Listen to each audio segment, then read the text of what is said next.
Hi കൂട്ടുകാരെ, എല്ലാവർക്കും പുതിയൊരു യൂട്യൂബ് വീഡിയോയിലേക്ക് സ്വാഗതം. ഞാൻ പിന്നൊരു വീഡിയോ എടുക്കാമെന്ന് വെച്ച് ഭയങ്കര വെയിലാണ്, ടെറസിൻ്റെ വെണ്ണയിലാന്ന് തന്നെ കുറച്ച് കാര്യങ്ങളൊക്കെ ആയിട്ട് ഇച്ചിരി ബൈക്കിൽ പോയി. അപ്പം ഞാൻ വിചാരിച്ചതുണ്ടോ എനിക്ക് ഒരു ചക്ക നോക്കാടെ, ചക്ക പറിച്ചിട്ട് ചെറിയൊരു കറി കണ്ടോ. എൻ്റെ കുഞ്ഞ് ടെറസിൻ്റെ വെണ്ണയിലൊക്കെ സേവനവാരം നടത്തുവാടെ കണ്ടോ. ഇച്ചിരി ഡാൻസും കൂടെയൊക്കെ ഉണ്ട്. അബി എന്നാണ് കേട്ടോ പേര്. അടുത്ത് ചെറിയൊരു ജോലിയും കൂടെ ഉണ്ട്. കണ്ട കുറച്ച് റോസ മേടിച്ച് വെച്ചിട്ടുണ്ട്.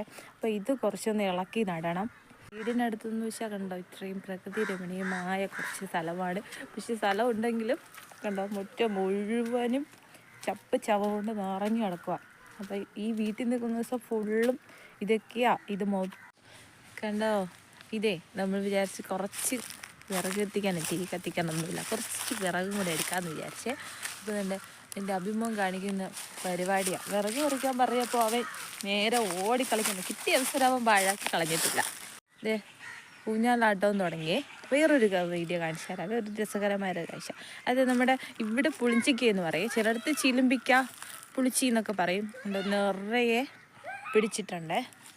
ഇത് ഒത്തിരി ആകും. ഈ ഇലയെല്ലാം പോയിട്ട് നിറയെ ചിലുമ്പിക്കാലേ പുളിച്ചിക്ക നിറയാകും. ഹലോ കൂട്ടുകാരെ, തോട്ടിൽ പോകാമെന്ന് വിചാരിച്ചാട്ടോ. ഉച്ചയ്ക്ക് ചോറും കഴിച്ചിട്ട് നന്നായിട്ട് ഉറങ്ങിപ്പോയോ. ഇപ്പോഴാണ് എഴുന്നേറ്റ്. അപ്പോഴാണ് ഓർമ്മ വന്നത് പപ്പായ ഇതൊന്നും വെള്ളം ഒഴിച്ചില്ലല്ലോന്ന്. നിങ്ങൾക്ക് കാണാൻ പറ്റുന്നുണ്ടോ? ഇത് മുഴുവനും പപ്പായ കേട്ടോ. നിങ്ങൾ നട്ടതൊന്നുമല്ല, ഈ പക്ഷികളൊക്കെ കുരുകൊണ്ടിട്ടിട്ടേ. അപ്പോൾ എന്തായാലും കുറച്ച് വെള്ളം കൊടുക്കാമെന്ന് വിചാരിച്ചേ. ഇതുണ്ടോ, ഇത് മൊത്തവും പപ്പായ. അപ്പോൾ ഇതിനെല്ലാം മൊത്തവും വെള്ളം ഒഴിച്ച് കഴിയുമ്പോൾ ഇച്ചിരി സമയം എടുക്കും. പിന്നെ കുറച്ച് ജോലിയും കൂടെ ഉണ്ട്. അപ്പോൾ നമുക്ക് വേറൊരു പുതിയ വീഡിയോ ആയിട്ട് നമുക്ക് നാളെ കാണാം. Bye bye, see U.